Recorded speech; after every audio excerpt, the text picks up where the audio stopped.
At the same time, nagbi-business po, perfume and clothing line. Until one time po dumating sa point na binigay sa akin ni Lord itong pagbablog at dumami po yung subscriber natin.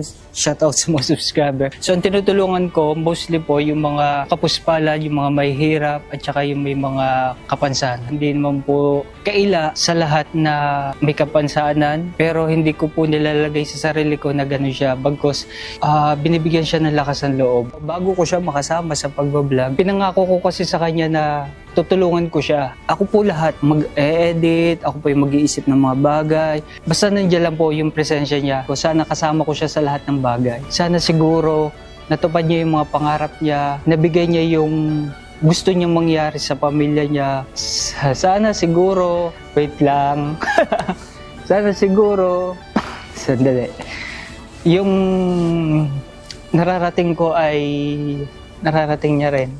Hindi talaga mawala sa akin yung mga ganun. Hanggat napapag-usapan. Ewan, kahit pigilan ko, gustong ipakita sa tao na na ayokong umiyak. Dahil alam ko okay naman na siya sa taas. Kumbaga parang nangihinayang lang ako dahil hindi natupad yung mga pangarap namin o pangarap ko sa tao na yun.